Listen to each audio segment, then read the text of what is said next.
Welcome to Wrong Time Watch. My name is Kevin, and today we're going to change the battery on this watch here for my wife. Just receive this battery a few days ago, so I'm going to go ahead and replace it. It seems to be the world's smallest watch battery.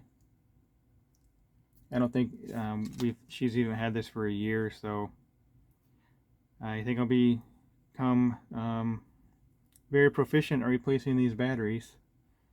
I think these were about $1 a piece. I bought a 5-pack, so maybe $5, or maybe it was $7 for 5. I don't exactly remember, but anyway, let's get this thing changed.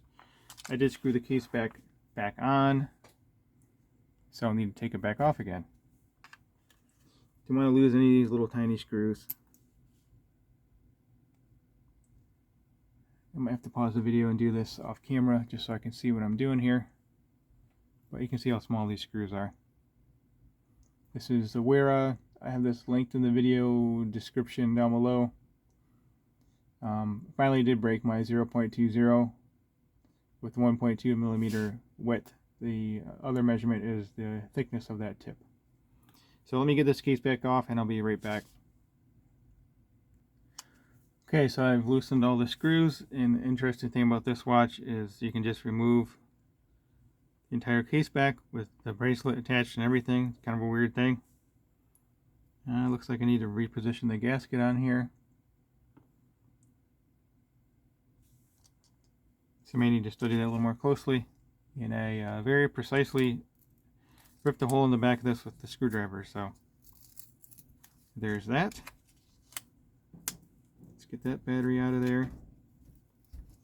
We'll put it in place, and then I will fix the gasket on this thing. So let's see if I can see this. Let's see if I can do this without seeing what I'm doing. And that answer would be no, I can't. Let me pause the video again. Alright, so there's a little post on here. So I can zoom in and show you what I'm talking about. Dang it, sorry about that. Hit it with my visors. Magnifying visors. There's a little post right there that this piece just kind of goes behind or something. So I had to pry that up, and then I should be able to put the battery in. Or not. See if I can push this out of the way. There we go. So I pulled that out of the way with the screwdriver. Hopefully you saw what I did. So there's the post right there. So let's see if I can push this back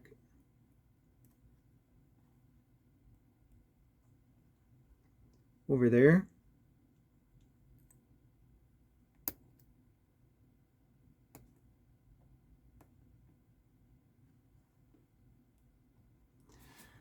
I'll have to do this off camera again.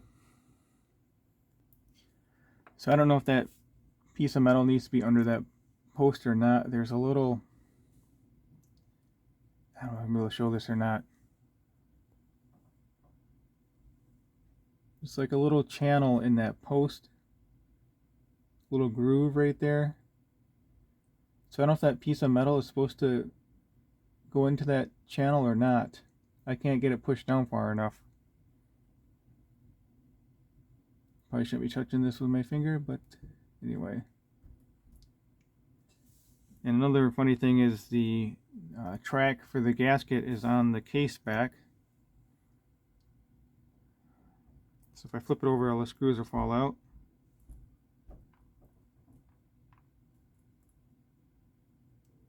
One, two, three, four.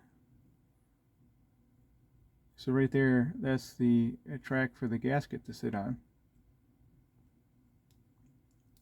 So I have to flip everything over, squeeze it on there, keep it squeezed together. And there you can see the second hand is moving. So I don't know if I'm going to keep monkeying with this or not to try and get that metal in the on that post there.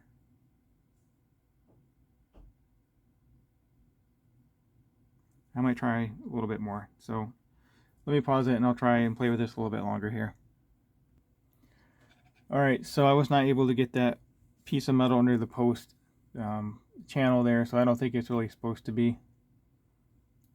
So I have the battery back in there, and I also have the gasket back on the case back, and it's kind of, well, stretchy like a rubber band like you would expect it to be. So I think I can flip this back over and then put it on here. In which way? So there's the top, there's the top.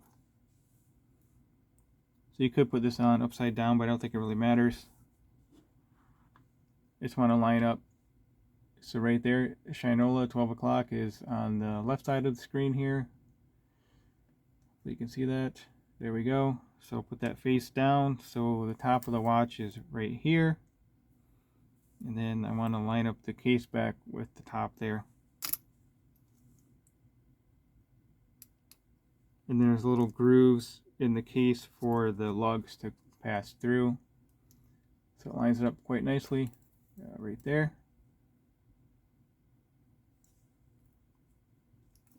So let's set this down and get the screws screwed into the case back.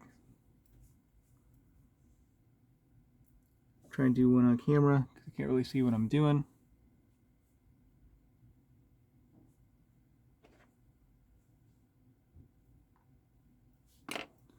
We're not.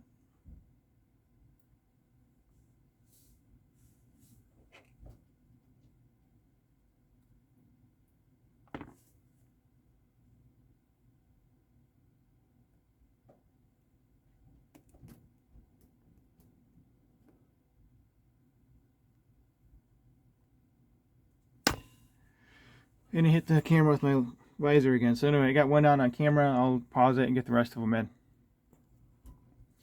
And there she is, all put back together again. 4 screws tightened down. I don't even know if this has 10 meters water resistance, 30, 50, who knows. Definitely not diving with it, but what did it say? Water resistant, camera can't focus, 5 ATM, so 50 meters. And even set it for the right time. That was pretty nice, huh?